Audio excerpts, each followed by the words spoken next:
Hi, I'm Pox. I'm Raggable. I'm Couch Guy. I'm Yakko. And I'm Dot. And you're watching the Two Smart Guys show. We have a great show for you tonight. Well, okay. What do we? You want to tell everybody what we do first? Yeah, we do all kinds of great things on this show. We expand the capabilities of your electronic devices. While Avoiding yodeling. your warranty. While yodeling. While yodeling. But sometimes we do it so well that we don't even void your warranty. Or at least they can't tell we voided the warranty. Yes. And sometimes we build our own stuff. Yes. Sometimes we This don't. week,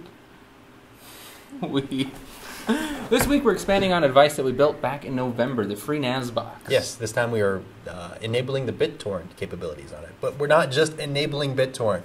We're expanding its capabilities. We're enabling it to use block lists and updating the block list on a regular basis and scheduling it for bandwidth limits, which you really can't do from, the web UI. You have to go in there and add some cron jobs for scripts and everything like that. So yeah, so you can get all your ISOs for Linux and stuff. for FreeNAS. Yeah, exactly. And you can, you can even schedule it remotely. And Yeah, there's a web UI that you can port forward on your home router, So so you you can access it remotely. Like so when during your Pops was- breaks at work, you could tell your home computer to download stuff. or if you're away from your home, Yes, on a slow connection over a If you're dial-up. outside your home. outside your home. So if you were trying to join something remotely, what would probably be your best option? Oh well, go to meeting. Go to meeting. Go to So if meet- you want to be there but not be there, Go to meeting.com/podcast. Yes. Yes. You get a 45. 45-day free trial. Yes. 15 extra days We give you just an for extra doing 2 this weeks. Yes. And you can be the host, and you can have as many people join in, and they don't even have to have a trial. They can just create a meeting, send them a link, bam. They can join in, and you can have a meeting without ever traveling. So, Go to meeting.com/podcast, give it a try. Not tomorrow. are we ready to get into this? Yes. Let's do this. All right. So here's how you set up BitTorrent client, FreeNAS I.e. transmission. transmission. All right, so let's go ahead and get into this. First thing that you obviously need to do is to log into your FreeNAS box. And we're going to go ahead and we're going to go to Services, BitTorrent.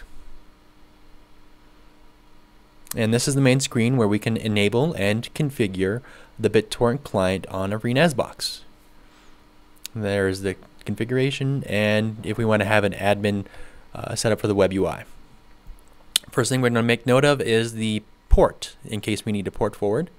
This is the download directory. You can click on the browse button to browse to where you have your share set up. In my instance, /mount/raid/mount/home share. The config directory if you have an alternative configuration for FreeNAS. And you can browse to that as well. You can also enable port forwarding or UPnP if your router supports that. You can set your maximum upload bandwidth. Make note here that FreeNAS, for the most part, is measuring in kilobytes. For this instance, I usually do a 10 kilobit upload, so I had to do a 2. I had to change that to 2 later on. You can also set up a watch directory. You can just set that, and then you can dump towards in there, and it adds it automatically. You can set up the port for the web UI if you want to have a username or password. The thing to note here is that if you enable the username and password, you will have to, for the scheduling later on, have to put that into the cron job, and it will be visible. So if that's a concern, you can always take that off. After you've set it up how you want to, go ahead and click Save and Restart. And now we're going to go and create a Blocklist update script. I went ahead and copied it already. My bad. We need to set up the variables to enable the Blocklist script for transmission. We'll go ahead, and these will be in the show notes later on. The first one we're going to create is transmission_blocklist, and that's going to be set to yes. And then we're going to add another one, which is transmission_no_blocklist, and that's set to no. Two variables that kind of seem like they're doing the same thing, but they're both necessary. Apply changes. And now we can go ahead and download the Blocklist script from a guy called Dan Merrow over at the forums for the project FreeNAS. Copy that over to a new, text editor window, save it, and then we can go ahead and we can throw that onto, I just created a new folder in the download directory called Blocklist update script, and I threw it in there. So now that we have that script up there, we need to set it to be executable. So we're going to set permissions and the owner on the script. So we go to Advanced, Execute Command, and we can type in this command, chmod 774, and then you need to know the absolute path to the script, not the share path, but the actual file path. In my instance, /mount/raid mount/home share, where I've mounted my NAS or where I've mounted the drives and the share that it's in. And then we'll go ahead and change the owner to transmission owner staff is the group. So chown space transmission : staff. And now it's been set to be executable by the transmission process. So we're going to go ahead and set up the cron job, system advanced, and we'll go to the cron tab and we'll add in the cron job for that script. So you need that path for the script. In my instance, /mount/raid mount/home share /torrent/block update script /update script.sh. Change the who to transmission. And then for the schedule time, you can go ahead and set whatever you want. I have it updating every Monday, Wednesday, and Friday at, I believe, 11:30. Or, yeah, 11 or 11:30. Apply changes. And now your transmission client has been configured to use a block list, and it will update the block list at your desired interval.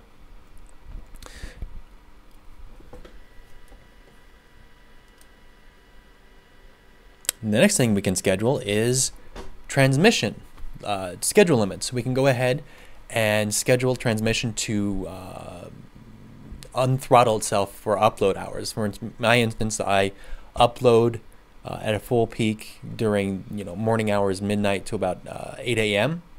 and the commands for that will be here in the lower thirds.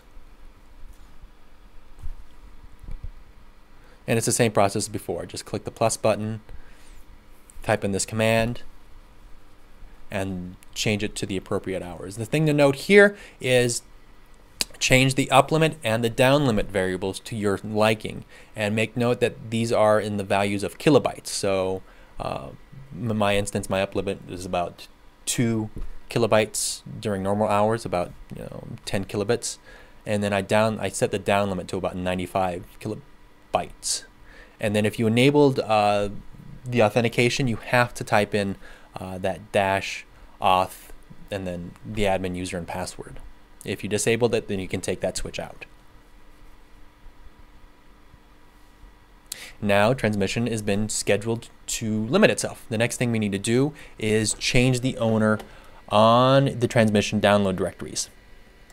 So we're going ahead and run these commands right here. They'll be in the lower thirds. And what this is doing, this is parsing the XML configuration file for the download directory configuration setting. And it pulls it in and tells it to chown the owner to transmission recursively. It's a nifty little command that comes again from the Dan Merrow guy. And then we'll go ahead and we're going to change